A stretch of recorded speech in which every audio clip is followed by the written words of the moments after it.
Hello, everyone, and welcome to episode number 16 of The Kickabout with me, Chris, and with me, as always, I should say, is Dan and Fran. Hello. So we're hoping the podcast is going to sound a little better this week. We're trialing some Zoom calls because of the way the audio is dealt with, so it might help the editing process. So fingers crossed it's going to sound a bit better, seeing as there doesn't appear to be any end in sight for the lockdown restrictions. So I suspect we're going to be doing this for some time to come. And on the topic of coronavirus and coronavirus tiers, hot off the press today is that London is heading into tier 3. So, well, it was nice while it lasted for fans, wasn't it? Yeah, I feel like it's hard because it's London. Like, people are obviously going from out of London into London to go shopping and stuff. So I kind of feel bad for them, and then the effect that has on football and the fans and things like that. It's not necessarily people in London causing the problems. It's part of living in the capital, though, isn't it? It's not the busiest place in the country. True. So, I kind of... I don't really know what I say. I don't want to turn this into a political podcast by any means, but it does seem strange that you're allowed to have gyms open, swimming pools are allowed to stay open under tier 3, which I think is true because that was what I read on the rules and the guidelines. Bearing in mind they're indoors, swimming pools, gyms, they can get very hot. If they've got air conditioning, that's going to circulate the air as well. And if you're in an open air stadium where it is very, very easy to keep social distancing inside the ground, I do find it odd that perhaps they couldn't have maybe not as many fans, but still allowed some fans perhaps. But is it not potentially the issue of getting fans in and out, and then like toilets, all the food stations, but also fans travelling there on the tube and things like that? Yeah, I would have thought that's what it was. Maybe. I think so. I suspect there are probably ways. I don't think it's so much fans being in the stadium. I think it's the getting to and from that's probably the issue. Yeah, I think they probably could do something in some grounds. I mean, like for example, West Ham, it's like a half-mile walk from the station to the ground. And historically, when I've been there, they do normally have some kind of segregation so that, you've got people walking in one direction on the left and coming towards you on the right or something. So it's not beyond the realms of possibility that people or clubs and local authorities couldn't put something into place. It's just, is it worth it for 1,000 or 2,000 fans, I guess is the argument. But it's, whichever way you look at it, is a shame. Let's hope that things improve with the vaccine and whatnot, and we can get fans back into stadiums. So as of Wednesday, it's now only Liverpool, Everton and Brighton that will be allowed fans. Do we think that they should just blanket say no fans in these situations where only 3 clubs can have them? That I didn't realise actually it was only those 3. It's tough. I mean, Arsenal fans will be pleased. The Arsenal bashing has started very early. That's later, Dan. Save that for later. Oh dear. And also, just before we get started, I'd like to just a special mention for Gerard Houllier, who passed away today at the age of 73, the former Liverpool and Aston Villa manager, fondly remembered mostly, I suspect, for his time at Liverpool, where he was very successful. He was a widely loved manager. I know Jamie Carragher posted on Twitter today he was extremely upset when he heard the news. I think he was actually he had arranged, I think, for Houllier to come over and they were going to meet, socially distanced, of course, at a Liverpool game, I think. So for that news to be dropped like that must have been very sudden and, very, very sad. Very, very sad indeed. Another great has been taken from us in such a short space of time. Fuck 2020, that's all I say. Oh, there was so much aggression in that, Chris. Well, it's just shit, isn't it? It's so... Oh dear. Right, time for this.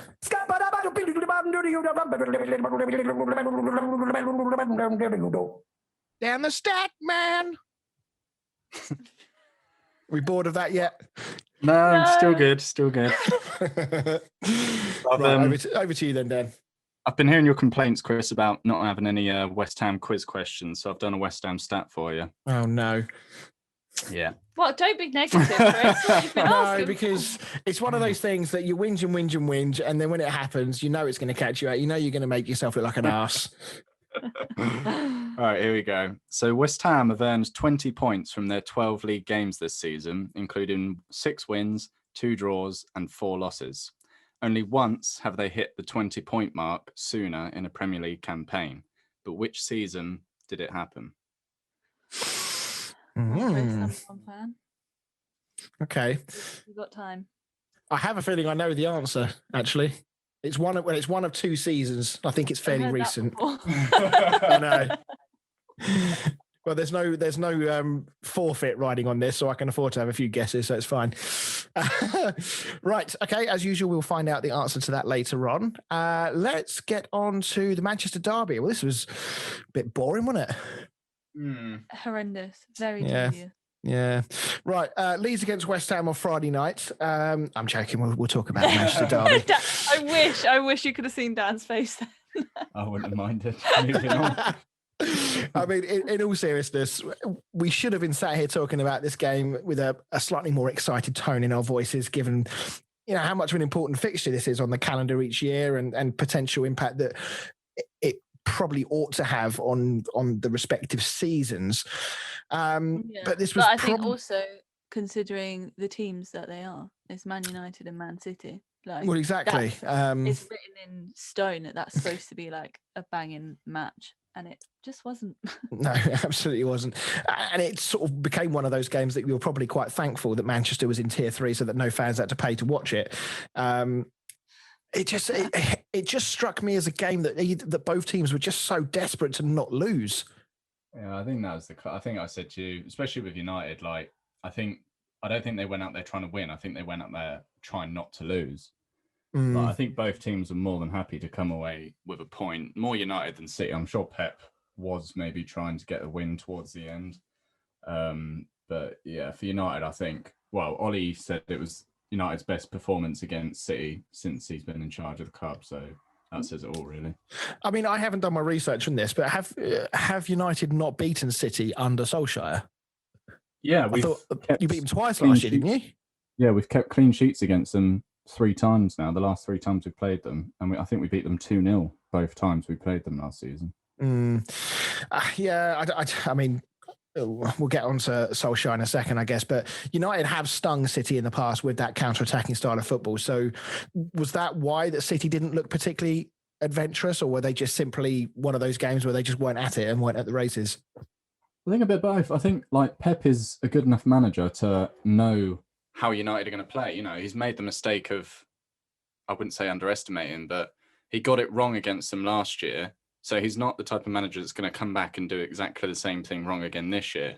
Do you know what I mean? He's obviously adapted to counter the counter. But unfortunately, they don't have like an Aguero or anything going forwards to counter themselves. Yeah, they just looked so lethargic at times. We're so used, I guess, to seeing maybe not so much this season because obviously City have been very hit and miss, but we are so used to seeing them being such an extravagant, exciting, quick and intense team where they push the ball around, they constantly probe. But it just felt to me like they were almost scared to go forward. Yeah, I think maybe with the start to the season they've had, they're not sort of high flying as they probably usually are. They're not reveling in confidence. Yeah, they're probably not as confident as they have been the last few seasons. So I guess that plays a factor. Yeah, I mean, they think dropping 3 points to United and the pressure of the game of the Manchester derby probably didn't help. Yeah, I mean, they did get behind a few times, so that it wasn't like they didn't have chances. But as far as United go, they haven't had a great week. I think it's fair to say, have they? I mean, it was a very indifferent performance last week against West Ham. All right, they came back and won well in the end, but it could have been a very, very different outcome.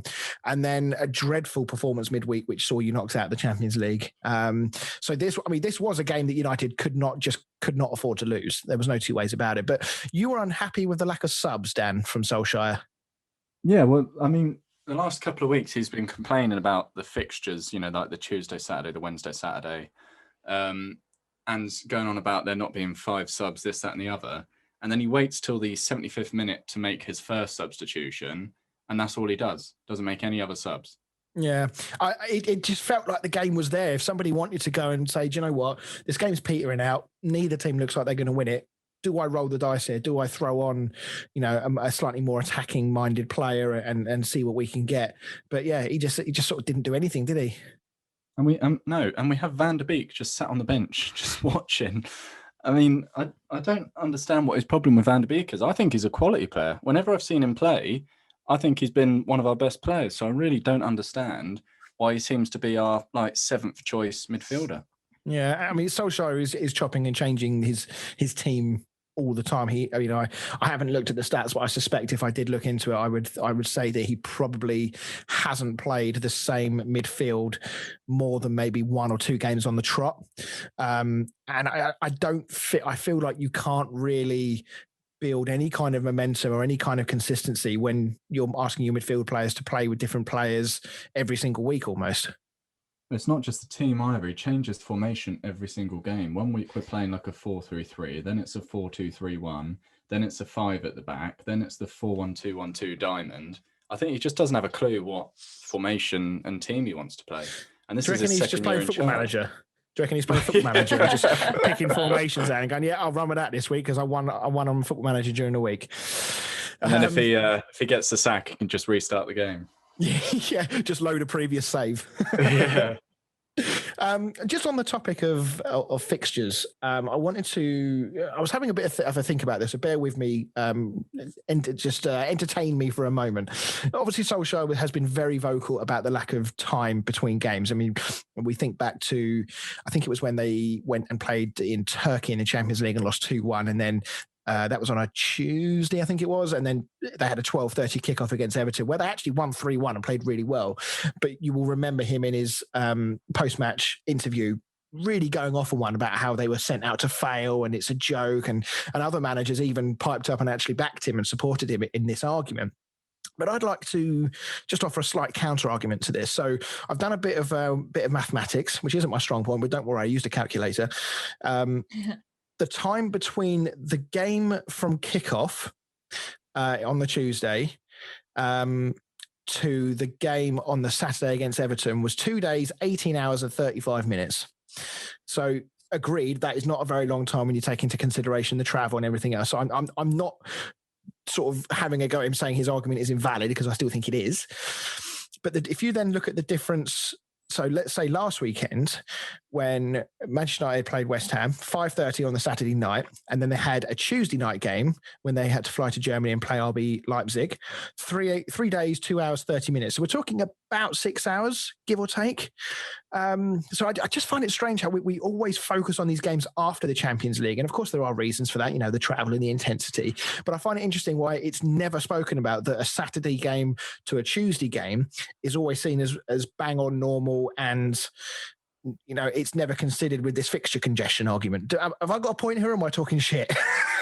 Yeah, no, I would agree. And I mean, I said it last week. I think it was last week. And I'd say it again, you can't tell me it's a surprise. They can't, surely the league aren't on a Friday night at midnight going, fuck it, let's stick United on tomorrow at 12. Yeah. They must know about it beforehand. Yeah, I as I say, I know there are other things to take into account. I know that it's not as cut and dry as just looking at the time difference between the games, and perhaps 6 hours at elite level does actually make a difference. Maybe it does allow them to recover that extra 5 or 10% that they need for the game. But yeah, I don't know. It seems strange to me that we're always whinging about the difference between a Tuesday game. Actually, I should say I've got my facts slightly wrong. So the Turkey game midweek and the Saturday game was a Wednesday to Saturday, not a Tuesday to Saturday, because that would obviously be 4 days. But yeah, the point still stands. I do think it's odd that we only ever consider the time between games when it's after the Champions League, not the recovery time before that, because you've still got the travel. They've still got to fly to wherever, haven't they? And we're always being told about how intense the Premier League is. So does that 6 hours really make a difference? I don't know. I mean, you guys can make your own mind up on that, I guess. But I think it's an interesting point nonetheless. Back to the game. The way in which it played out, I mean, Shearer highlighted on Match of the Day for United where he was showing a real lack of a goal scorer, that kind of fox in the box type player. Do you think this game was crying out for a Cavani? Yeah, I said to Fran when we were watching the game, I really don't think Greenwood and Rashford work well together at all. One, I think they're both wingers. I mean, maybe Greenwood could potentially become a striker, but at the moment, I think they're both wingers, and that's where they've been playing. And then suddenly they're both stuck up front. We do need like a Cavani that, you know, like a poacher, really. You have a Cavani. You don't need one. Yeah, but he's injured. So but I also felt it was quite the same for City as well, though. There were a few occasions where Kevin De Bruyne had the ball. I remember, I think it was in the first half, and he put in a good ball into the box, and Jesus was just nowhere near it. He was about 5-10 yards outside the box. And I appreciate that he's very unlikely to win a header against Slabhead in the middle, but Kevin De Bruyne's reaction, you know, he was less than impressed that there was nobody even in there. So. I guess, do you think we're going to see both clubs opening up their wallets in January? I hope so. Oh, definitely City. Yeah, City definitely will. I think they're going to have to start seriously looking at a replacement for Aguero, to be honest. Sad times. Maybe Haaland. Now Dortmund have sacked their manager and they're not doing too well at the moment. Yeah, it'll be interesting. If Haaland does come to the Premier League, I think he'll be a huge success. I think he's got all the attributes to be a huge success in the Premier League. But we'll have to wait. I don't think he's going to go to United, and the reason why is that we're going to talk about the future of Paul Pogba and the world's most unfashionable agent, Mina Raiola. He said last week that Pogba wanted out. He said he wanted to leave at the earliest possible time. You would think, saying that he must have somebody interested. He must have had a conversation with somebody to come out and say that. You wouldn't just say that if no club had vested or put forward any kind of interest. And then after the game, Pogba posted this on Instagram. So he said, "I will always fight for my team and I always fight for Manchester United. My teammates and the fans, blah, blah, is not important. The future is far. Today is what matters. And I am 100% involved. Always strong together. All has been clear between the club and myself, and that will never change. When you don't know what's going on inside, don't talk. Hashtag speak the truth or remain silent. Hashtag United. Hashtag talk to the hand." An interesting post. Is he putting out a fire caused by his agent, or is this a bit of a hint that actually he's not very happy with what his agent has said? I think a bit of both. I just feel it's strange it took so long after his agent said that for him to suddenly put out a message now. Yeah, there's a big gap between this post and stuff for me, he's probably been told to do that rather than him actually willingly doing it. Which actually seems insane because him as a person, you'd think he's quite like stubborn and I feel like Pogba actually strong-willed. disagreed with what his agent said. He would have come out right away and said, "No, I don't agree with it." It wouldn't have taken like a week for him to suddenly write a sort of cryptic message. I think he's just putting out a fire, in not just with the media, but also with United fans. It's not going to go down well if everyone thinks he wants to leave. And there will for sure be some naive United fans that are like, "Oh, he's posted that. He's back in our good books." Yeah. I mean, I wonder if maybe he got told at some point just before he posted this who the club that was interested was. And he went, "Nah, fuck that. I'll stay with United for a bit." Could be. But yeah, I mean, I thought he actually did okay on the weekend. I thought the game certainly wasn't his worst, but then the game was so bad it might have been easy to play well in that game because the intensity was so low. I mean, this obviously isn't the start of this saga. This has been a long, drawn out affair with Pogba and various managers. Obviously, he's had his famous runs in with Mourinho. Do you see any future for him at United, or do you think that it is a case of when, not if, he leaves? I'd be quite happy if he went, to be honest. Adios. I think it's gone on for too long. I can't see it turning around. He's not been worth the money we pay for him, and I don't see him improving anytime soon at United. No, I think especially under Solskjaer as well. Yeah, I don't think there's many clubs out there that are going to be able to afford him, just because he's going to have very high wage demands, you would suspect. So that probably knocks out all bar maybe 6 clubs in the world. My bet, I would say, is that there's talk of Juventus wanting to get rid of Ronaldo because they want to get him off their wage books, despite the fact that Ronaldo continues to score and get assists for them. So my bet is if they can do that, if Ronaldo does leave wherever he ends up, then I suspect you might find that they come back in for Pogba because despite the fact Pogba being expensive, I think he'll probably be cheaper than Ronaldo. I think they're talking about trying to do a swap deal, aren't they, Juventus? Yeah. So, yeah, we shall see. Right, now to a text that I received from a certain Joe Morton. Regulars of the show will be familiar with that name. I received a text on Saturday from him just after the Manchester derby. He said to me, and I quote, "Make sure you cover Chelsea on the podcast tomorrow night after a Chelsea and Vernon masterclass later on this evening." Everton 1, Chelsea 0. It was a strange game, wasn't it? Was it just one of those games for Chelsea? They just probably wouldn't have scored if they'd have kept trying all week.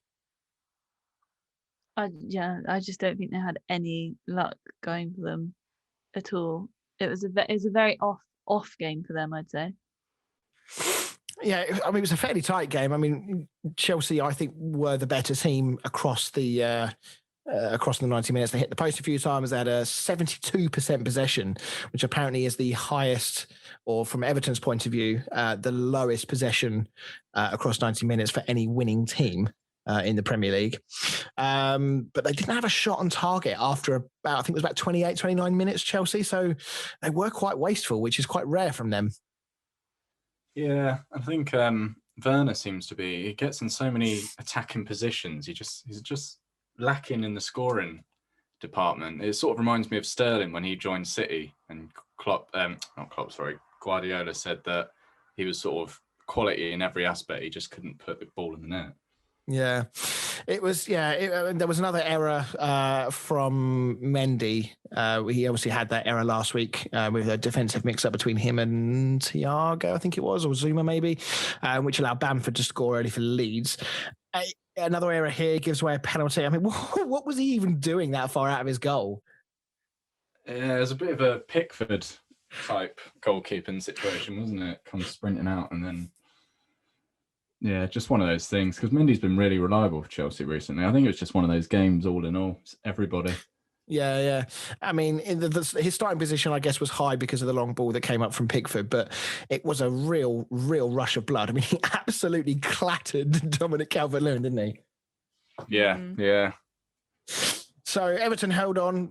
They had some chances themselves, which obviously they didn't take. But this is a big win for Everton. This is only their second win in 8 games in the Premier League.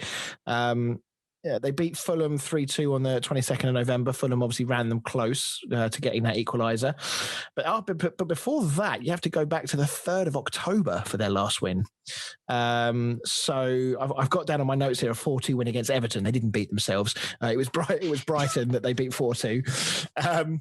So yeah, it's crazy to think that 2 wins in 8 games and they're still 7th, 4 points off the leaders. Yeah, it's very close this season, isn't it? I love it. Yeah, I'm enjoying it at the moment. But it's still like, even I think Arsenal, even though they're 15th, I think they're only like 6 or so points from sort of shooting up to the top 6. I could be wrong, don't quote me on it, but I'm pretty sure that's how close it all is.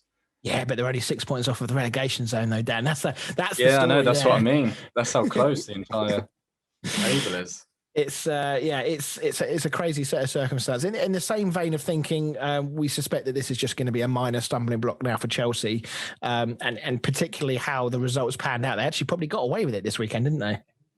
Yeah, Liverpool dropped. Well, everybody dropping points. I won't go for each team. I think every single team dropped points, didn't they? All the top teams. Yeah, I should say that actually 5 points off the leaders, Everton, after all the results came in on Sunday.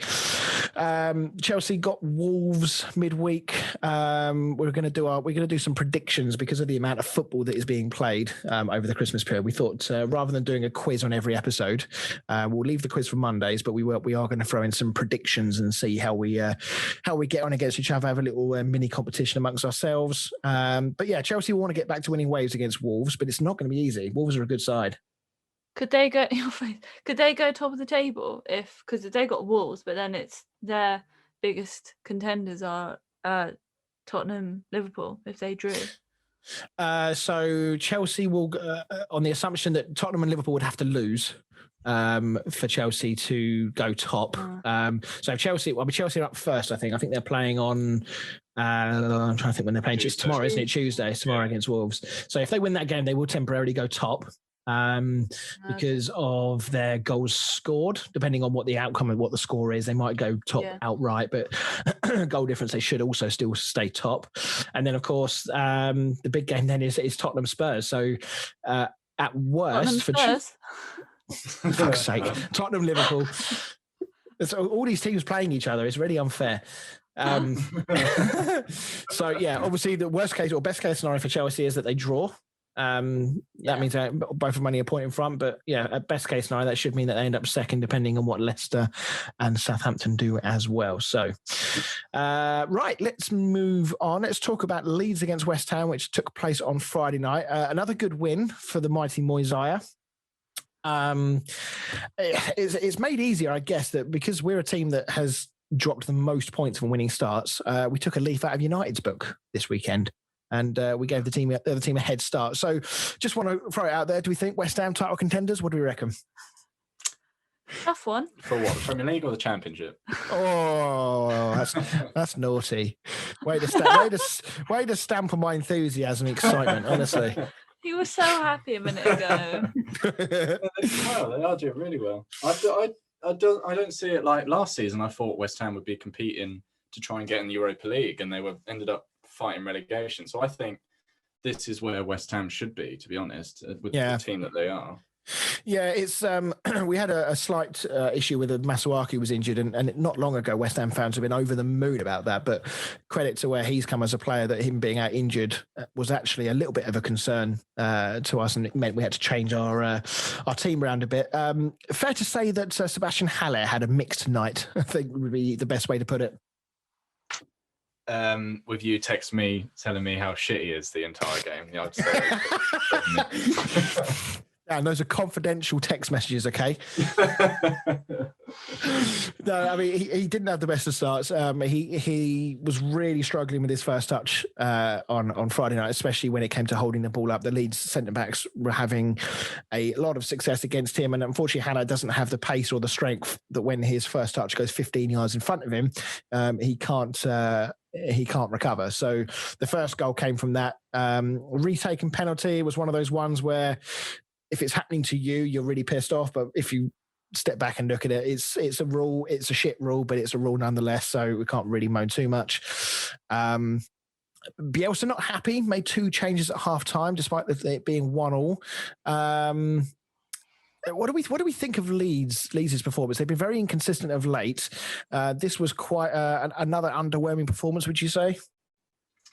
Yeah, started well and then sort of dropped away a bit. But I think West Ham are playing so well at the moment that it was a very even game. It really could have gone either way, to be honest.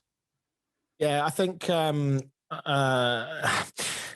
the way in which West Ham set up now is that we are set up to play sort of more counter-attacking football. I think that we do it very well. We have got good pace going forward. Obviously, it's slightly less with Antonio not around, but Haller's done some good things. He didn't have a completely awful game, despite my venting to you, Dan, on Friday night. But he could have easily scored a hat trick on another day if it wasn't for some good defending and some very good goalkeeping.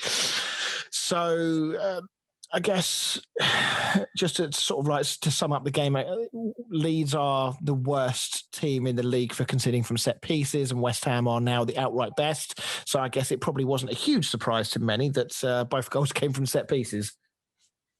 No. I'm trying to find one, yeah. That's all right. Yeah, I am skipping through our notes. So carrying on with the West Ham theme, Rice and Bowen, fantastic games again. Ben Ryan on his first really start. well for West Ham at the moment. He's a good little player, isn't he? Yeah. Good little player. He is doing really well. He's deceptively quick as well, and he loves cutting in onto that left foot, almost sort of Ian Robben style. How old is he? Is he young or is he towards the end? You sound like me. No, he's I believe he's mid-20s. I don't think he's old. I'm going to say 24, 25. Is mid-20s. Every player, I'm like, how old are they? You two are both like, yeah, mid-20s. It's easy to just guess and say mid-20s, isn't it? So, but how did you guys feel that Ben Rama did on his first start for the club? I mean, nothing amazing, but nothing, it's always tough with your first game. But I think he's a good addition for West Ham, to be honest. Yeah, he's coming obviously with a fairly bit of a flair player, isn't he? Yeah, I don't think he's going to be there yet. Whether he ever reaches that level or not, I don't know. But he's probably the closest player West Ham now have to someone like Dimitri Payet, who obviously lit the Premier League up when he played for us a few years ago. But yeah, West Ham up to 5th now. We were at the time, I think we're 6th now. Tough test against Palace midweek. They're a bit hit and miss, but if they get on form with Zaha and Eze, they could do some damage. But yeah, I mean, Hammers fans dreaming of Europe. It's early days, of course, but we rarely ever get near and contemplating this. So I'm just going to enjoy it while it lasts. Be interesting to see how you handle it with the fixture congestion coming up with like the squad depth and stuff. Yeah, obviously we're not there yet. So hopefully by the time burst this bubble again. No, I mean it as everybody. That's like it's good. That's this sort of time of the season is when teams make or break type thing. Yeah. So yeah, just very, very quickly on Leeds. One criticism of Bielsa's team is that they tend to work so hard that they often flag towards the end of seasons. Are we already seeing that with the way in which the football is right now? We had obviously that very condensed end of season when we went into lockdown the first time round. We had a short turnaround. Are we already seeing a little bit of a falling off here, or are we just seeing, after all that early excitement about Leeds, are we just sort of seeing where they should be now, a little bit inconsistent, but ultimately are going to be safe? Yeah, potentially. I think obviously they have dropped off recently, but at the same time they had a flying start, didn't they? So I said it before. I think it's really easy to get carried away and be like, "Oh, Leeds will be a bit like Wolves when they first came up, sort of straight into Europa League." I think at the end of the day, like I said before, Leeds will be happy if they stay in the Premier League. So I think you've got to be realistic with expectations. I guess the Christmas season also will answer that question with even more. Like there's so many games now, it's just going to get even worse. Better for us, but worse for them. I think as long as they're beating the teams below them, then that's all you can really expect of them. And if they sort of grab the odd point or 3 against like your Man Cities, Uniteds and all that, then that would be great. Yeah.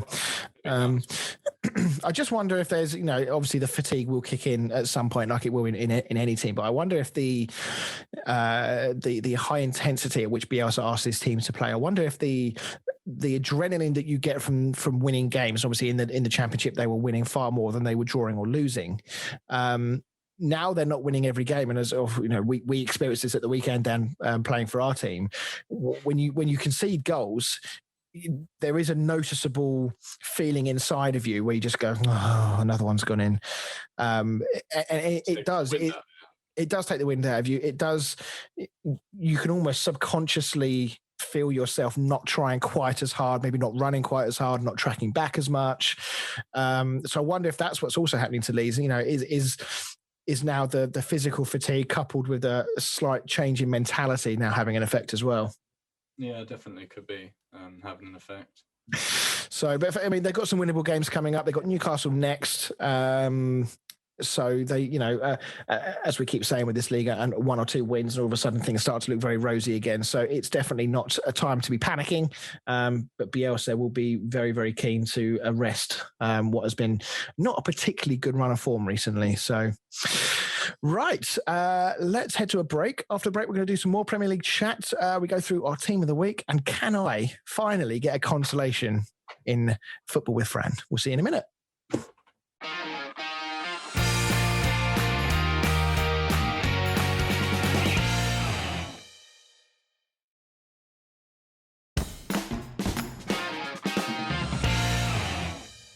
Hey, everybody, and welcome back to the show.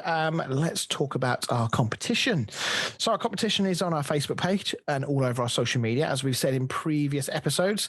All you need to do is answer a question, and you can enter the competition to win a replica shirt of your choice, and we will get that sent out to you as quick as we can. Hopefully it'll be there with you before Christmas, but chances are it probably will just miss that with the Christmas rush and whatnot. So as long as we can source it, you can have any replica shirt that you like.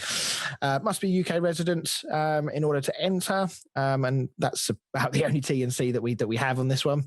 And in order to enter, you have to answer this question. So Wigan famously won the 2013 FA Cup final thanks to a goal from Ben Watson, but who did they beat in the final? So we just need the answer to that to confirm your entry. There are other ways, of course, you can enter as well, and do share the Facebook pages and social media stuff around. Let's try and build up more of a following, and hopefully we can do some bigger and better competitions in the future. And also, just a quick reminder that we are doing some extra Christmas. Sorry, Sean Connery. Christmas shows in the festive period. So we got our first one this week. So you'll be delighted to know there's an extra show coming this Friday, and then we've got one on the 28th of December and the 31st of December. And hopefully we can just about cover all the games. It might be a little bit mishmash with all the fixtures all over the place, but we'll do our best to cover as much as we can. So, Fran, what have our listeners been saying this week? So, our very regular commenter, however you word it, Pete, has said so many missed opportunities this weekend for the top teams to take advantage. Liverpool, especially, being played off the field by Fulham and now having Jota out for 8 weeks. Can I just say, if you guys don't have Gaeta as your Team of the Week keeper, you need to wobble your heads. That bloke got in positions no human should be getting into. That's awkward, Dan, isn't it? Yeah. No, because I'll explain in a second. Hold on. Yeah, go on. Is he walked off again? Dan, can we concentrate, there's please? a dog barking outside, so I shut the window. There was a dog barking, and I was worried that you could hear it, so I got to shut the window. Oh dear. Nothing but professionalism on this podcast. No one wants a dog in the background, do they? Oh, it's all right, because earlier on, one of Seb's toys that was on my desk fell off and started playing, so I literally just launched it across the front room. So it's lodged somewhere on the settee between the pillows and the blanket. So missed opportunities this weekend for the top teams. Do we agree? Yeah, we mentioned that earlier, didn't we? Yeah, I think that even though it's still very close and it is still reasonably early in the season, I think that because of the nature it's so close, you do want to take advantage when your rivals slip up. So yeah, it is a big opportunity. Two massive points dropped. Yeah, I mean, we'll talk briefly about Liverpool later on, but Jota being out for 8 weeks is a big miss, and I think they've now also lost Joel Matip as well to a back injury at the weekend. So yeah, it just They're sort gonna of have no goes. squad left soon. It is. It's absolutely ridiculous what's going on with their injury list at the moment. So Henderson and Fabinho at centre back, didn't they? Yeah, it's tough times for them. I do feel for Liverpool a little bit, but we'll talk about that in a bit more detail a little bit later on. The goalkeeper. Gaeta, yeah. So I did actually have Gaeta as my goalkeeper, and then only because I changed my mind because I feel like the goal that he let in, he should have probably saved, because it was straight at him. And secondly, because Burnley obviously got a clean sheet against Arsenal, and Pope did actually make a string of saves. That is why I changed him for Pope. Yeah, I almost did. Yeah, I almost did the same. I actually caught the tail end of the highlights, so I didn't see the Spurs goal. And I only saw Gaeta save, and I was like, this guy's a fucking god. It's unbelievable. And then they got to the analysis part, and then they showed the first bit, and I was like, oh okay, maybe not. But I felt like the saves that he did make were just so good. I think I can let him off the mistake that he had. I mean, I'm trying to think, I can't remember who it was who took the shot, but the one that he picked out effectively out of the top corner was just out of this world. It was outstanding goalkeeping. Yeah, if I could have had 2 goalkeepers in my team, I would have put both of them in. But yeah, I'm glad we both chose one each, so no regrets. Right, moving on. And then Dave said, what has happened to Arsenal? When Arteta was appointed, they started brightly. Now they don't seem to want to play for him. Is he trying to emulate Pep too much? Pep demands a lot from his players, but he has the respect from them. Perhaps the Arsenal players don't think Arteta is up to it. Can Can Pete take off his Pompey shirt for a moment and actually agree Southampton have strung together a decent set of results and are playing decent football? And does the bore of the Manchester derby show that City were actually scared of the United counter-attack? Would a full Old Trafford have made a difference? So shall we, as I'm with you, let's go to the would a full Old Trafford make a difference? I think it might have had a slightly more negative effect, if anything, because Solskjaer would not have changed his stance in that game, I don't think, regardless whether there's fans or not. And I don't know whether a full Old Trafford would have allowed the Manchester United players to play in the way that they did. I think they would have been on their backs, jeering them. They would have been trying to drive them forward. So yeah, the fans I'm not wanted sure. them to get forward. And I imagine Solskjaer probably wanted them to sit back and only go forward when absolutely necessary. Which is never. Yeah. I think if he could get away with just standing all of 11 of them on the goal line, he probably would have done. Yeah. Southampton strung together a decent set of results and playing good football. Yeah, they're looking really good, especially when you look at them last season. They had that 9-1 hammering against Leicester. They've come a long way. Yeah. No change of manager or anything either. So. No, each week they continue to sort of spit in the face of that result, really, don't they? It's quite an incredible turnaround from that point where they looked dead and buried. I mean, any team that gets beaten 9-1 at any level of football, or 9-0, whatever it was, you get beaten at 9-0 at our level, Dan. And when you look at the results on the website, you think, Jesus Christ, they must be shit. So for that to have happened, the reserves last night. Yeah, they did. No, they got a goal. It was 9-1. It's fine. But at elite level, it simply should not be happening. So it's fine. I can diss on the reserves. It's fine because we're just a shit in the first team anyway. And then sorry, Dave. Is Arteta trying to emulate Pep too much? And do we think the players respect him? It's tricky, this one, because I mean, we can effectively, I suppose what we can do if you want is we can go straight into the Arsenal against Burnley game now, because obviously there's an awful lot to talk about with Arsenal. So why don't we go ahead and do that? Thank you to everyone that commented as usual. As far as the respect things go, there's been a lot of talk that apparently Arteta has lost the dressing room. Apparently there's a lot of people that are not happy with the fact that he's frozen Mesut Ozil out of the team. And I think Socrates has also been frozen out. There's now rumours that David Luiz and Arteta are not talking. Whichever way you look at it at the moment, Arsenal are just in a world of pain right now. Yeah, I'm surprised that Arteta's still at Arsenal, to be honest. I thought they would have sacked him straight after the game. Maybe they just don't have another manager lined up, which is why they potentially haven't. I mean, it really is going from bad to worse for them. I mean, they got 1 win in 8 games. It's the first time since 1959 that they've lost 4 consecutive home games in the league. There was some good news, though. Aubameyang finally found the net. Unfortunately, nobody had told him they'd swapped ends at halftime. That's the only goal he scored at the Emirates all season in the league as well. Which is an even more incredible stat. The longer that run goes on, the more incredible it is, given that there was so much speculation about whether he would leave Arsenal or whether he would sign a new contract. And he was seen as this golden boy of Arsenal and that they absolutely needed to keep him. And they've kept him and he's done nothing since. So, yeah. In fairness, they don't have that like Mesut Ozil sort of in midfield that can play these key passes. They've got so many CDMs. They're playing like Xhaka and Partey and stuff like that, but they're not like creative midfielders. I don't know why they've frozen Ozil out of the team. I know that, they've had problems with him in the past, but I feel like if, they would get more out of playing him than they would freezing him out of the team. Yeah, there's a lot of calls, even more so now with the way things are at Arsenal, for Ozil to come back and be re-registered to the Premier League squad, which I think happens in January. Yeah. Do you see him coming back in? Do you think Arteta will sort of swallow his pride and reintegrate him back into the squad? I think he'll come back because I don't think Arteta will be there. You don't think he'll be there in January?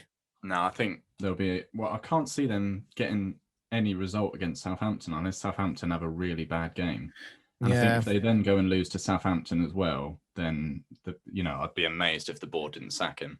Yeah, no, I agree. I've already seen all the Arsenal channel, like the AFTV and that, all of them are calling for him to be sacked and stuff, and it's only going to get worse. I mean, AFTV is just an embarrassment to football. I mean, Arsenal only have to lose one game.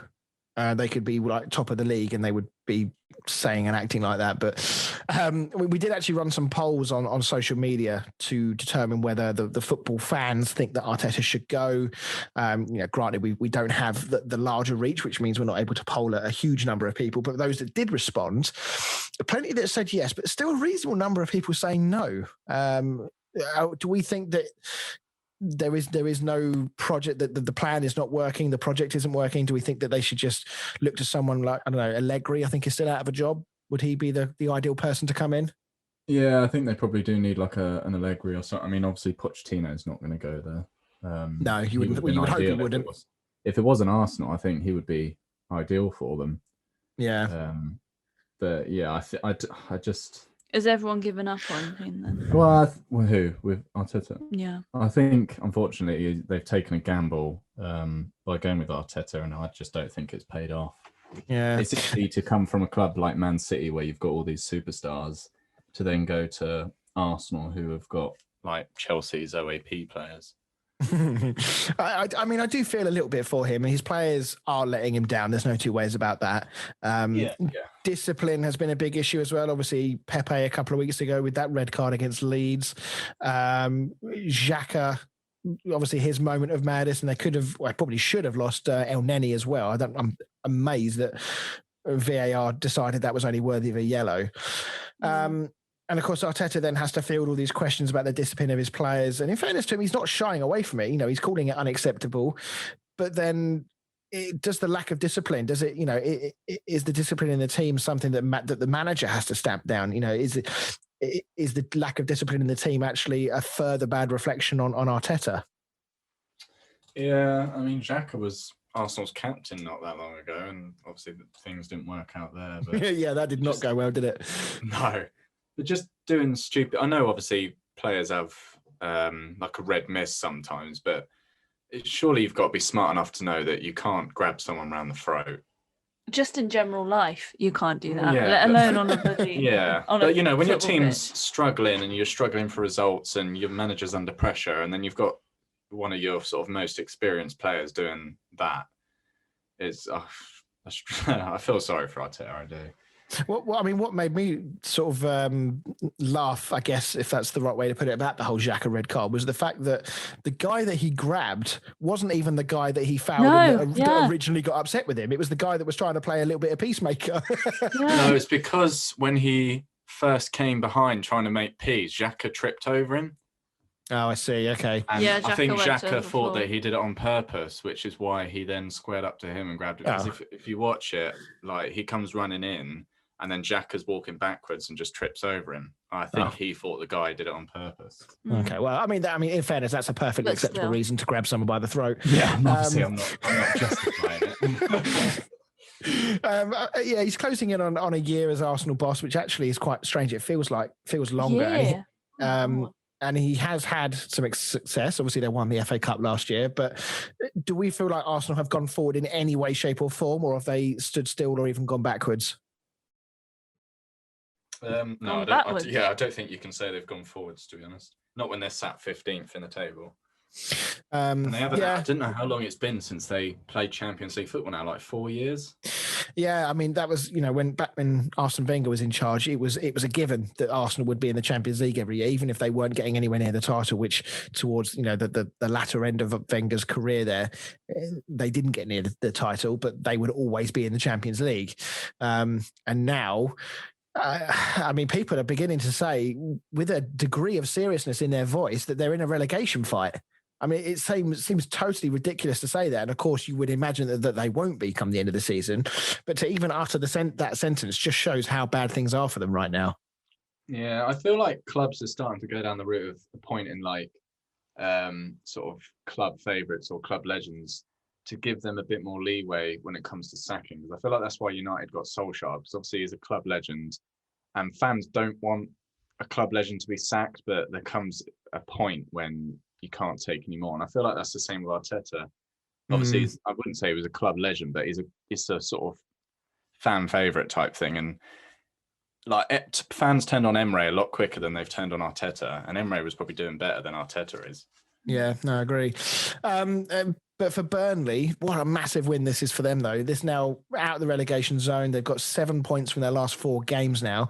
Starting to look a bit more positive for them, isn't it? They had a good game. I think, it's a clean sheet against Arsenal as well, away from home. Can't really argue. Yeah, I mean, they've still got a lot of work to do. These sorts of results, though, are unexpected and therefore are probably a massive boost for their confidence going into the busy festive period. They definitely still need to score some more goals, though. They've still got the second worst attacking record in the league with just 6 goals in 11, and one of those was an own goal from Aubameyang at the weekend. But defensively, they're doing okay. Yes, was awful as well. Yeah, it was.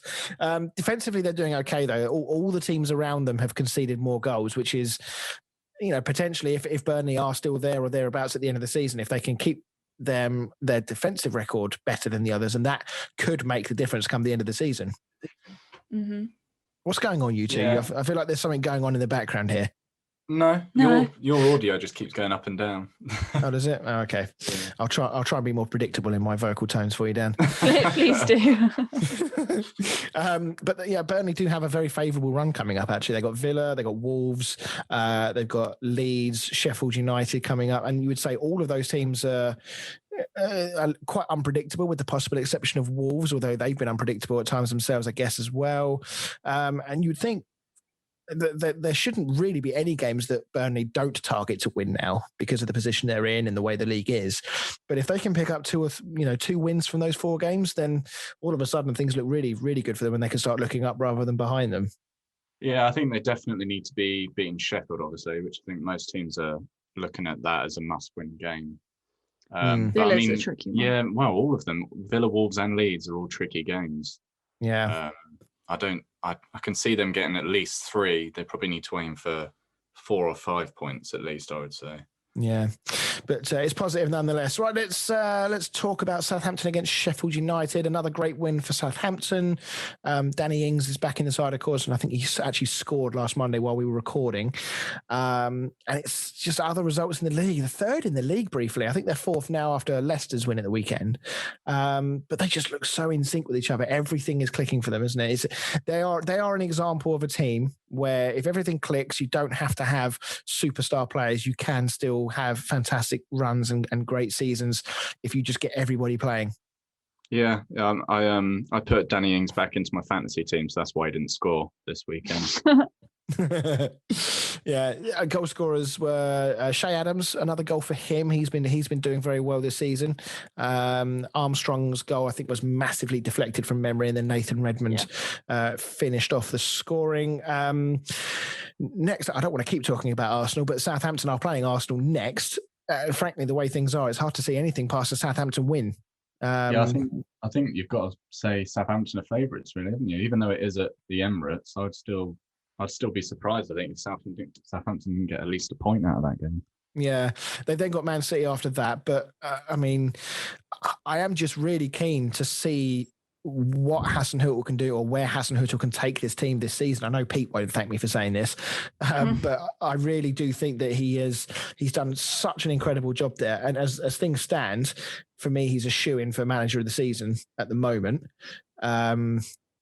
I think that if Southampton can get Europe, I think they should probably put up a statue in his honour outside that ground. Given the turnaround from last season to this, I think that it would be an incredible achievement to get Europe for Southampton. We've spoken obviously a lot about Southampton's attacking players such as Ings and Ward-Prowse and Shay Adams, but Vestergaard is starting to become a really vital player for them, isn't he? Yeah. He's like 8 foot tall, isn't he? He's massive. He is a big old boy. He always seems to score against United as well. But yeah, it sort of reminds me of... Huh? Everyone does, don't they? Well, yeah, that's true. Not that much of an achievement anymore, is it? But he sort of reminds me of, not going, it's going a bit far, but like when Van Dijk came into Southampton, and I don't think he will be the next Van Dijk, but that's just what I sort of see with Southampton. I know what you mean. Yeah, he's having that impact, that presence in that team, isn't he? Yeah, that presence. He seems to be a real marshal. He's organising. He's popping up with goals as well. He's scored a couple of really good headed goals. I think he's got like 3 goals in like his last 5 games or something as well. Sheffield United, so problems continue. I mean, the only thing they've got going for them is that despite this unbelievably bad run that they're on, which is the worst ever in the Premier League, we've seen all the stats. They're all damning. They're all really, really bad if you're a Sheffield United player or fan. But 2 or 3 wins still, and they're right back in it. I mean, we've still got, 26 games to go. They've only got to get 2 or 3 wins in the next, 5 or 6 games. And all of a sudden, the conversation is, right, they're back into it. Can they actually escape? Yeah, thing is, I think last season with like Villa and stuff, you could sort of say, well, I can see them getting a win sooner or later. But at the moment, I just can't see where Sheffield are going to get that win. Yeah, obviously, I've joked around saying it'll be against United on Thursday, which I can see it happening, but I don't see them. I don't look at the games and think, oh, they could have easily won that one. Yeah, I mean, I'm with you. I as much as I was just trying to put lipstick on a pig, as they say, where you're just looking for a positive in amongst a huge amount of negatives that are around Sheffield United right now. But I am with you. I do struggle to see where any positive results going to come from. Not getting that point against Leicester last week in the manner that it happened right at the end of the game was a huge kick in the teeth. They've been comprehensively played off the park here by Southampton. Sorry. So it's they have to go for a win in every single game now, right? I mean, they've got United, Brighton, Everton, and then Burnley to come. But they just got to go for it in every one of those games. Draws at this stage are not good enough, but then would getting smashed by going for that win further damage their morale, or can it even be damaged any more than it already is? Yeah, I think they've almost got to try and go into every game with a 1-0 down attitude now, to be honest, because it's all right saying, oh, they've still got time, but Fulham are starting to play now. Burnley are starting to play now. The other teams around them are starting to pick up a little bit of pace, and they don't want to be sat on 1 point in 2, 3, 4 games time. No, I agree. I mean, with Chris Wilder, we've spoken about how, in fact, you brought it up earlier, actually, where, if a manager is very well liked, be it a former player or just a manager that's, done so much for the club, and that is obviously the case with Chris Wilder. Things are obviously not going well. We know they don't look like the same side that they were last year. I think it's fair to say that ability alone, their squad is one of, if not the weakest in the league. But is this a situation where actually sacking the manager will just change nothing? Who can they bring in that would improve this team and get them firing? Yeah, I don't know. I think they are riding on last season still a bit, aren't they? Especially Chris Wilder. But yeah, I do think they have one of the weaker teams in the league. I mean, going forward, their sort of biggest striking option is Brewster, and he's never really. He's not been like a prolific scorer in the Premier League, has he? Well, he's never really had a regular run in the league, and as far as I don't know whether he's injured or not, but as far as I know, he's not really been playing much this season. They tended to have preferred. I think they've got what's his face? Is it Mousse? Is that how you pronounce it? Yeah. They got him. They got McBurney as well. Yeah. So I'm seeing those names playing up front for Sheffield United. I've not really seen much of Brewster at all. So at the moment, that fairly big gamble has very much not paid off. So, I mean, let's see. Obviously, Sheffield United, they've got 5 or 6 games over the next however many weeks over Christmas. If they are able to somehow scrape a really crappy 1-0 win, that could make a big difference. But if they don't, and it does appear at the moment like one or two of the other teams around them are just beginning to show signs of life and signs of fight, they could find themselves way too far behind, even by middle part of January. So that was what they did last season. They weren't winning games 3-4-0. They were winning 1-0. They were they were scrapping games, but they were doing it every single week, and that was why they were sixth for the most of the season. Yeah. So let's move along. I just want a quick mention for Fulham, who obviously put in a cracking showing in front of their fans. They will be very pleased, as you said earlier, Dan, that was, I think that was the only game that they got to see before London now goes back into Tier 3, which means that they can't go and watch them again, but they would have been very pleased with what they saw. It was an injury-ravaged Liverpool again, as we spoke earlier. Matip's now on the injury list with Henderson and Fabinho playing at the back. Jota's now injured. I think he got injured midweek in the Champions League, and he now is out until February. From Fulham's point of view, this is obviously a huge result and a huge performance from them in terms of how they played throughout the game. They could have easily won this game. Yeah, I felt sorry if it was they didn't. It was a stupid penalty to give away, really. Jump in with your hands up. Yeah, were they unlucky not to have had a second penalty? Do you feel this has been quite a big talking point over the last day or two? You're gonna have to remind me. It was the Fabinho one. It was right on the byline.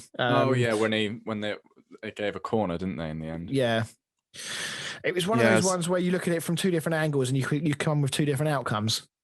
Yeah, and I think, like Scott Parker said, in real time, he thought it was a goal. He thought it was a corner, like no questions asked.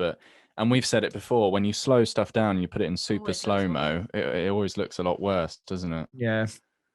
For Liverpool, though, I mean, I don't want to get back into this conversation about injuries and fixture congestion and stuff, but it does seem strange that Liverpool are seemingly, anyway, being so much more affected from an injury point of view than any other team in the Premier League. I mean, the list is getting ridiculous in terms of the number of injuries they have. Yeah. But I mean, Tottenham had exactly the same thing last season. Sorry, they were sort of without their Son and Kane, and half the midfield had disappeared, and it's just one of those things. I think, unfortunately, some teams, don't have any injuries. Some have one or two, and then every now and again you get a team, Liverpool. Like Liverpool, that just everything goes wrong. Great news though for Tottenham on Wednesday.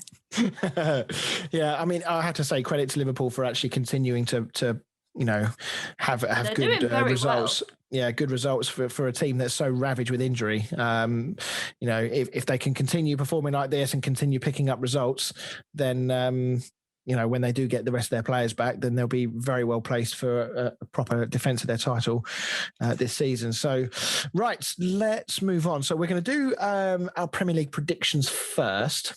So we will start with the two games tomorrow. So the way we're going to do this, just for a bit of fun, over the Christmas period, so we'll probably finish it with the fixtures.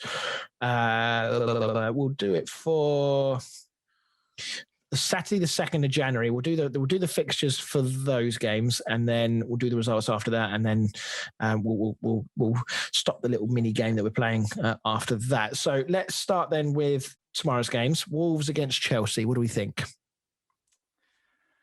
Are you writing them down? Or are we just listing them off?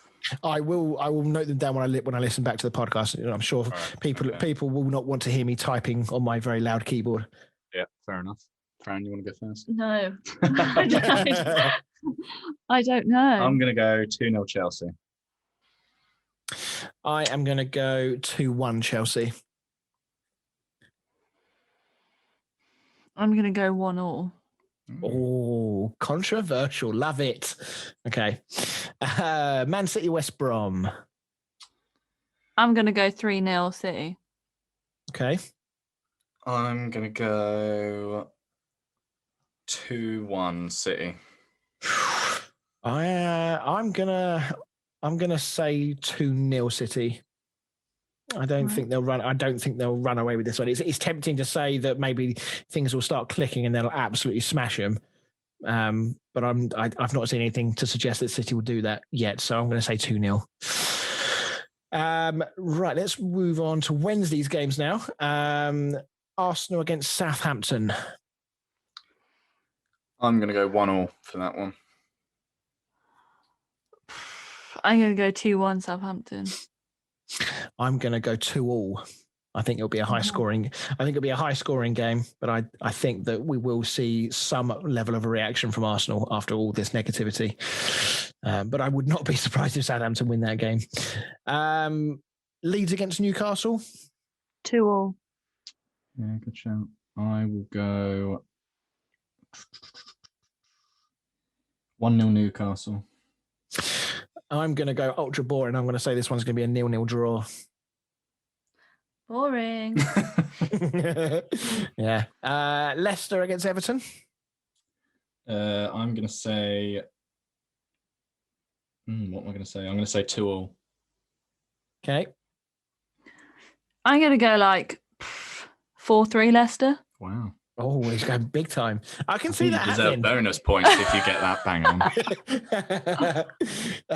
I'm going to say, I think it'll be a draw. I think I'm going to go 1-1 on that one. Fulham against Brighton. This is a big game for both of these two teams. I'm going to say 1-1. Yeah, I was going to say 1-0.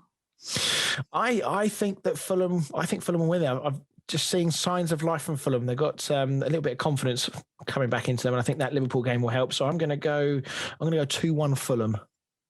Alrighty. The big one, Liverpool against Spurs.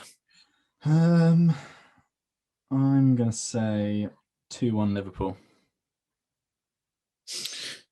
Okay. Fran? You go first. I can see this one being a draw.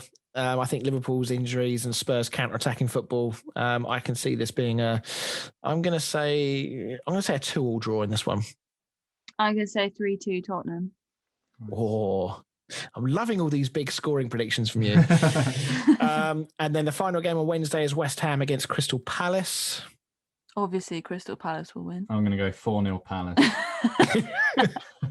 You wait until we get to the Sheffield United game, Dan.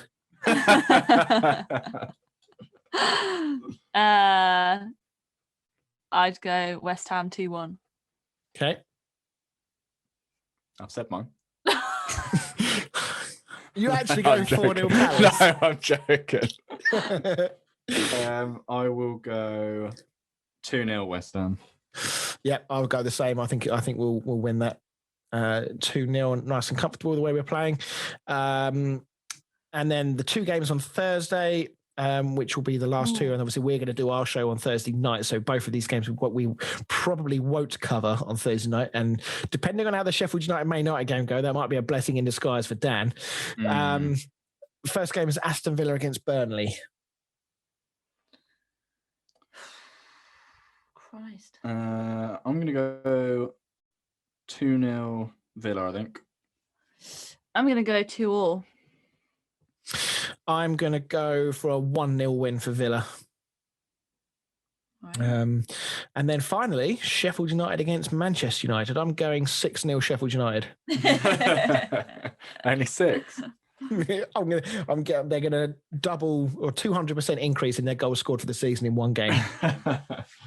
If I wasn't a United fan, I would probably go Sheffield win. I could just kind of see it happening, but I'm not going to bet against my own team. So I'm going to say... You always bet against your own team. Yeah, but not you live send me a on it. message every... No, I'm not doing it live on the podcast. I do it on Sky Sports, but yeah, I'm going to say 2-0 United. I don't know. I'm going to go 3-1 United. Yeah, I was going to say the same. I think 3-1 United as well. I think I can see Sheffield United going in front because that's just what Man United do away from home. And then I think that despite Sheffield United's going in front, I think United will just have too much for them. Even though they are a underperforming side massively, I still think United are going to have too much for them. So I'll go 3-1 as well. Interesting also to say that in case anyone's interested, every single one of those games we've just talked about is all on Amazon Prime this week. So if you are an Amazon Prime member, enjoy your match choice. You can watch any one of them. That was an ad because we're sponsored by Amazon. I was about to say if Amazon would like to sponsor us, then just email us, show@thekickabout.co.uk. Or anybody. Right, so let's move on then to the team of the week. So we messaged each other yesterday just to make sure that we didn't do any last minute changes. Dan, why don't you walk us through your team? Just go through from top to bottom and then I'll do mine. Yep, okay. What reasons, or literally just name them? Yeah, reason if you like, if you feel the need. Well, I've explained my goalkeeper choice, but I've gone for Pope. I won't explain again why, but I did originally say Gaita and I changed it. I've gone for like a 5-3-2 to fit my team in. I've gone Justin, Tarkowski, Ogbonna, Keane, and Jeffrey Schlupp, as my defence. Such a satisfying name to say that, isn't it, Jeffrey Schlupp? A lot of them either sort of assisted or scored for their teams. And my midfield, I've gone for Maddison, who got a brace, Declan Rice, who had another good game for West Ham, and James Ward-Prowse, who had another great game for Southampton. Mm-hmm. And then my two strikers, I've gone for Che Adams and Jamie Vardy. I don't think Che Adams gets the sort of recognition he maybe deserves because he's playing under Danny Ings, but he had quite a good game for Southampton this weekend. And obviously Jamie Vardy got a goal and 2 assists, so it's easy going straight into my team.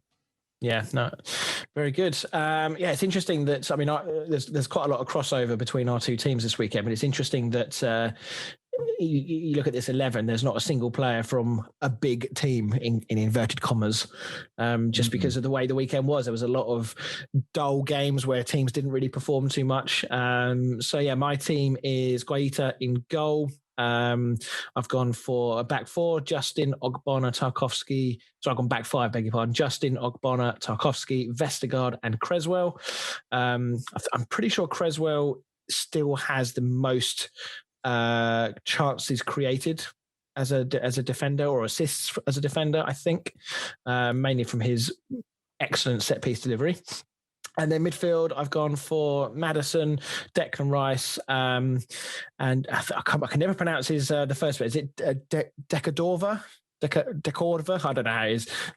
Bobby Reed, I'll call him, from Fulham. Yeah. I didn't even know you were talking about. I thought you were talking about Dendonka.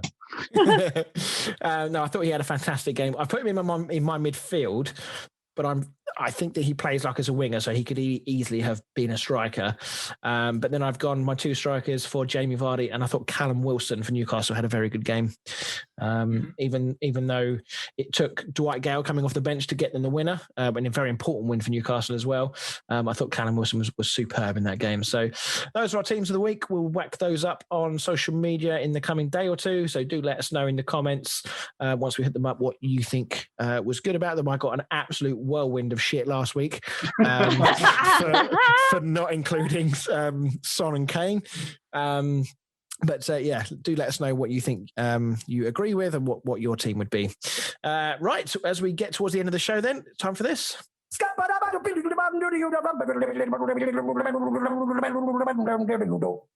Down the stack, man. Every time. Right, so West Ham have earned 20 points from their 12 league games this season. Won 6, drawn 2, and lost 4. Only once have they hit the 20-point mark sooner in a Premier League campaign, but which season was it? There's one or two. I think it's either the season with Dimitri Payet, but I don't think we started that season as well as this stat is suggesting. So I think it might be the season where we came up under Big Sam Allardyce. I don't know which season it was. I'm going to say maybe 2014, 2015. Ooh, it was the 2015-2016 season. Was it the? I don't know if you got it to hand there. Was it the Sam Allardyce team? I couldn't tell you, mate. I didn't have that much detail in the thing. Fuck's sake, man. Did it in 10 games. Do your research, man. Well, get the answer right. On that note. Right. Now then, it's time for the worst part of the show. Chris!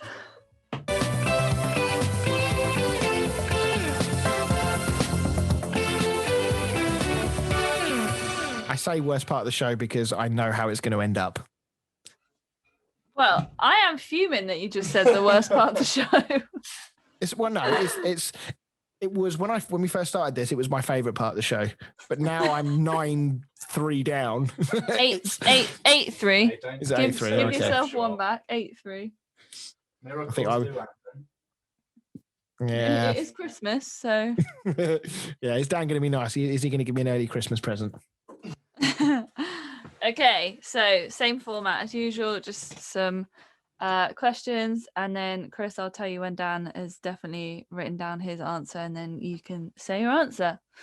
Alrighty. So, first question: who was the first player from outside of Europe to score 100 Premier League goals? God knows. Ooh, blimey. From outside Europe. From Outside of Europe. Outside of Europe. Oh. It says in brackets UEFA countries.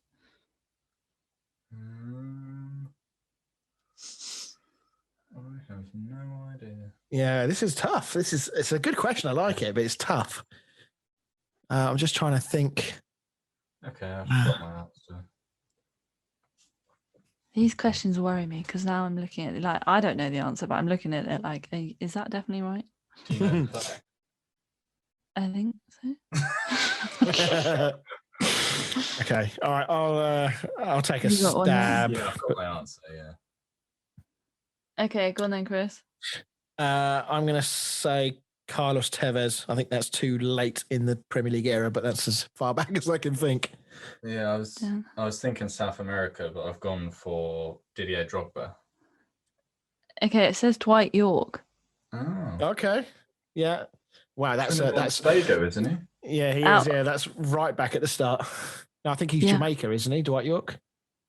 Is he? Was he Trinidad? Trinidad and Tobago. You might be right. Maybe it must be Jamaica because I think Trinidad and Tobago is Europe. No, it's not. It's Caribbean, man. What, it's not Europe, Daniel. Europe. No. Do you want me to edit that out? Because that's one of the stupidest things you've ever said. I swear. He's genuinely Googling it. It's not Europe. Oh, they are Caribbean. Yeah. It's right by like Haiti, is it? And Barbados, that neck of the woods. Yeah. South America. Yeah. Chris, please edit that out. Well, no. Oh, yeah, no, that's Mexico. Yeah, no, please edit that out. Okay, Oh, are we done? Do I get a point for that stupid answer? From Ben? Can I go one? Can I be given a point for that answer? Well, I thought they were in Europe. There you go. You learn something every day. Exactly. Every day's a school day. Okay. I'm usually good with geography. You're a lot. This is just, I found this question and it just the answer made me lol. Tottenham Hotspur narrowly failed to attain a Champions League place in the 2005 to 2006 season after losing on the final day to West Ham. What was given the blame? I know the answer to this. Well, Chris has won that up then. I really appreciate the West Ham question. Thank you, Fran. You're welcome. What was given the blame? What was the blame? Like, what was the situation or whatever as to why Tottenham failed? Yeah, there was a reason that they gave as to why they lost, and therefore because they lost that game, it meant they didn't get in the Champions League. So there was a big uproar about it. It was quite a big thing at the time as well. I don't know why I'm giving you so many clues. Is it similar to the beach ball against Liverpool? It's not a footballing reason, if that's your point. Chris, I mean, considering you want to win this. What stadium was it in? It was at Upton Park. Okay, I'm going to go for this then. That's probably wrong, but... Chris, you got your answer?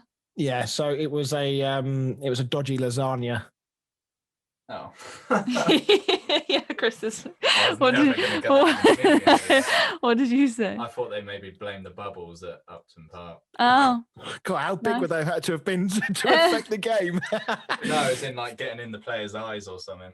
Oh, I see. Okay. Yeah, Chris was right. Yeah, fair enough. A dodgy lasagna from the evening before left the players unwell. Right. Yeah, there was a lot of conspiracy theories flying around that West Ham had actually spiked the lasagna in the hotel the night before, knowing that if they won, that Spurs wouldn't get Champions League. Right. Which player has made the most appearances in Premier League history? I think we've done this one a couple of weeks ago. Yeah, I feel like we did as well, but I can't remember the answer. Okay, all right. I don't think I did this one. I did one slightly similar. Maybe it was this one. I think it was this one. It's fine. Right, I've got my answer. And I want you, sorry, I must have added that in. I want you to guess the there's a point for getting the player right, and there's a point for how many appearances. What, to the nearest 100 or dead on? To the nearest, like 50. Okay. Basically, Ready? whoever gets it, like their guess closest to the actual number. Go on then, Chris. So I'm pretty sure it's Gareth Barry. And I will say 670 appearances. Yeah. Dan? Yeah, the answer is Gareth Barry, but I've gone for 450. Chris, well done. 632. Oh. Is that a 3-0 lead? 2-0. Oh, I thought I got 2 points for that, for getting the question for the person. Jesus, yes, you did. Chris, Well, do I not get a point for getting back Gareth Barry right? Yes, you can have that. Right. No, so he does not. It's 3-1. There's two. I'm literally, God, I'm you doing two. everything. I'm doing everything I can. Oh no, now I'm questioning if I've asked this one. All right, okay. Which goalkeeper kept the most clean sheets in Premier League history? And again, can you guess the number? Yeah, I'm pretty sure you have asked that. Yeah, but I've added the numbers in. Yeah. I want the numbers this time I got this one wrong last time, so I have to make sure I get it right. to make it I harder. think I know. Okay. The numbers The again. amount of clean sheets he got to Yeah. the nearest. Well, it's just gonna be whoever gets closest to it will get the point. Fair enough. Makes sense.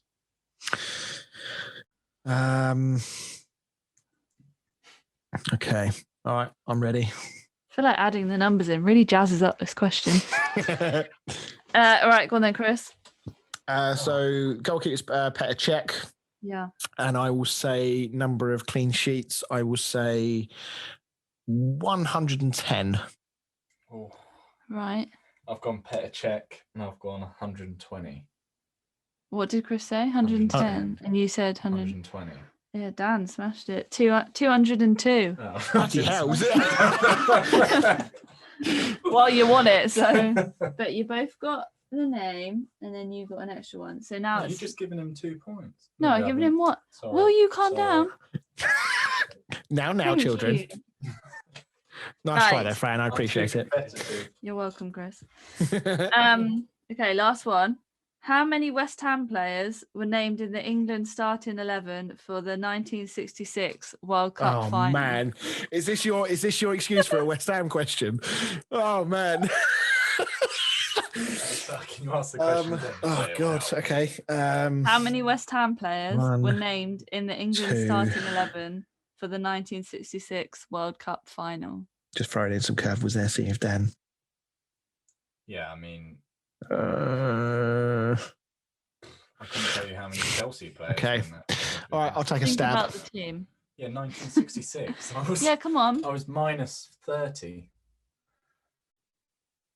Well, no, you weren't. West Ham but player. Yeah, I would have. 30. Well, yeah, thereabouts 32. It's not been your finest hour, this quiz. Well, I didn't mean dead on. All Right, I'm hold just on. going to whack a guess. I don't have a clue. Whoever's closer, yeah? Or we're going dead on. Well, no, pick. Oh, yeah. How many players? Yeah. All right. Go on then, Chris. I think it was 4. Fair Right. enough. I've gone for 2. It was 3. So you can both have a point. So have you got the names? Like Jeff Hurst, Bobby Moore. Who was the third one? Martin Peters. Martin Peters. Yeah. Okay. So it's 5-4. So Chris wins. Well done. Woo! Back in the game. 8-4. It's a long way back, but it's made me If feel a bit United better can about do myself. it, you can do it. Yeah, I mean, United really give their teams 6-0 head starts or 5-0 head starts, but yeah. Right. Well Excellent. Well, thank you very much for that, Fran. And yeah, we will be back on Thursday night. So we are going to get the show out on Friday morning. It may not be bang on. It may not be a 9 o'clock release. It depends on how long the editing takes afterwards, because we are going to have to record it slightly later because of commitments that me and Dan have got. Fran, will you be joining us on Thursday evening? I will be. Yeah, I'll join after Zimba. Lovely. Right. Well, thank you very much, guys. Good episode, and we will speak to you on Thursday. See you later. Bye. Bye.